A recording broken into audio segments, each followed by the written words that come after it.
Hi everybody, today I just wanted to quickly go over your algebra test just to clarify any issues that you may have had and just talk through some of the answers. So first of all, we had this question: x squared take 3x plus 4y take 6. How do we recognize if it's an expression or an equation? If it has an equal sign anywhere here, it's an equation. If there's no equal signs, it's an expression. Now the constant term is the term without a variable in it. So the term without a variable in this case was the minus 6. And yes, it includes a sign in front. So the sign in front is part of the term. So to give the term, you need to go minus 6. Now the variables were x and y. But x squared is not a different variable to x, okay? When we talk about variables, we're just talking about the letter that represents a number. So it's just the letter that we want. So if it's got a squared, or if it's just x on its own, it's considered the same variable. So the only two variables were x and y. And then the coefficient of y, well, that's a number in front of the variable. So the number in front of the variable there was 4. If it was a coefficient of x, it would be minus 3 because the sign in front goes with the term.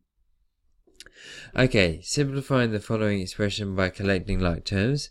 Now, like terms must have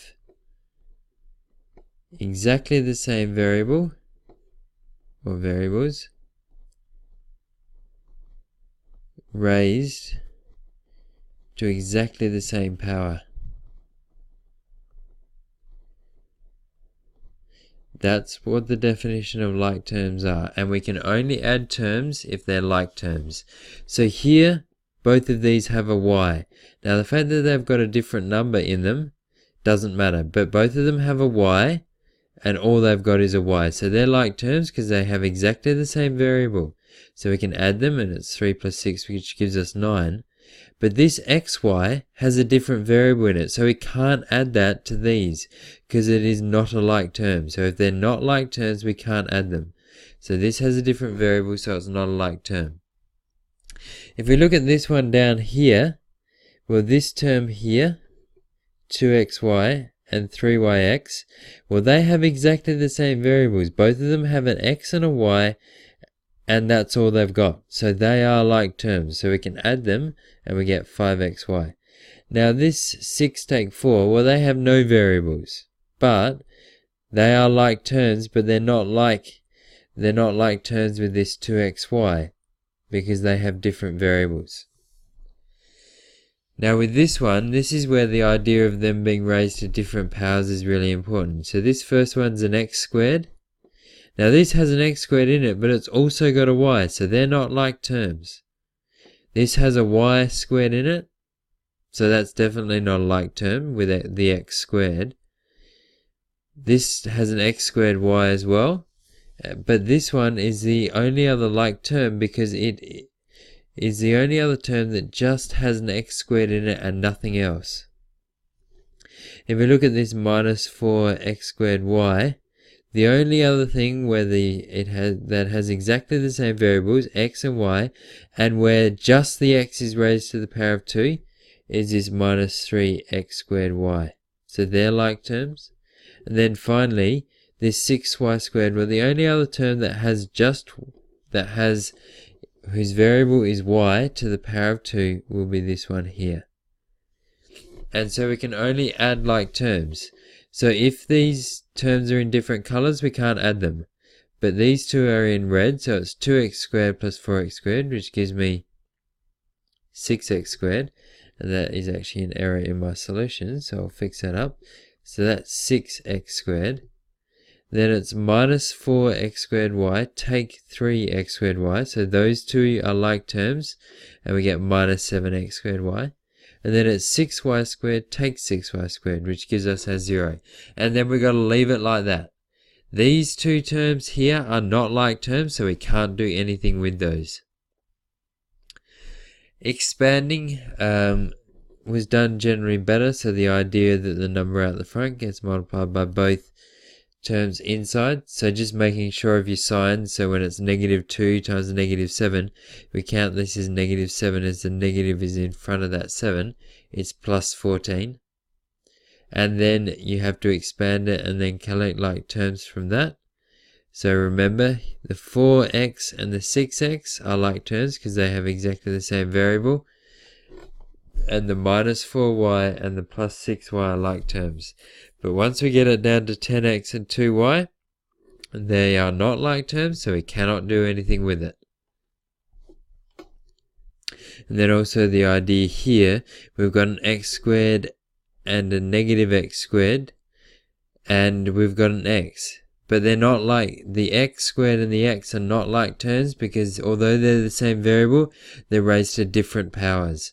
And so we just go x squared take x squared, which gives us 0, and then minus 2x take 5x, which gives us minus 7x.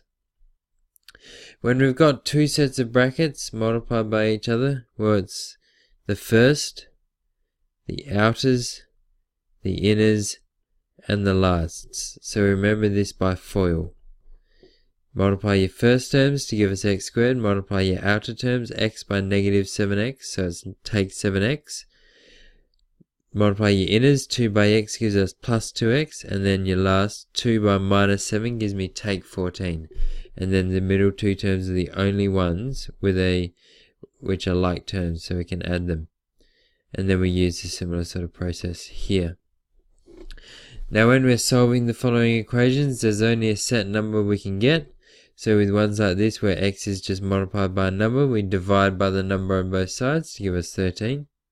With this one, we remove this outer number first by adding 4, and then we go through and divide by 3. So it's very important to revise what the process is for each of these to make sure you get it right. Now here, the division is just of the 3x. So we deal with this 13 first by subtracting it, and then we multiply by 2, and then we divide by 3 to give us minus 4. So deal with the 13 first because the 2 is just dividing the 3x. Now here, it's all of 2x take 6 that is being divided by 3. So in this case, we've got to deal with the 3 first. So we multiply both sides by it. Then we can deal with the 6. So we can add 6 and divide by 2. So make sure you review the process for these. Now in this case, when we're solving equations, we may have brackets or we may have the x in different places. So if there are any brackets, then we can just expand those brackets. And then we've got to move all the x's onto one side and all the numbers onto the other side. So here we get 5x take 10 take 6. So 5x take 16 equals 9. So we move the 16 onto the other side and then divide 3 by 5. Here the first thing we do is we move the 3x over to the other side by subtracting it. And if we go 6x take 3x, that gives us 3x here. Then we can move the 5 onto the other side and then go through and divide it. Okay, alright, and then with this one, it's the same process as ones we did like this before, where we would need to add the 3.5 and then divide by 4. And fractions make it more difficult, but you've got a calculator to be able to help you do that. And then we've given you a worded question where you've got to write down it from the context. So Steve Smith scored 123 runs. They made 245 runs between them. So if we let David Warner's score be X, then it would just be X plus 123. So the combined total is 245, and so we can subtract 123 from that. And then finally, this one, talking about exam booklets and single page formulae. So he prints 27 formula sheets and 25 exam booklets. So if X is the number of pages in one exam booklet, well, if one exam booklet has X pages, then the total number of pages from 25 of them would just be 25 times X. And then the 27 formula sheets, well, that just adds 27 to it. So the printing balance has gone down by $61.62. If each page costs 6 cents, how many pages did he print? Well, it's this amount divided by the cost per page, but that has to be converted to cents first. So it's 6162 in cents divided by 6 gives us 1027. And then we can make the formula for the number of pages we had equal to the number of pages we found using this method. So 25x plus 27 equals 1027. So then we can go through and find that x is 40 pages. Okay, alright. And I hope that clarifies key points in algebra in preparation for your common test on Wednesday.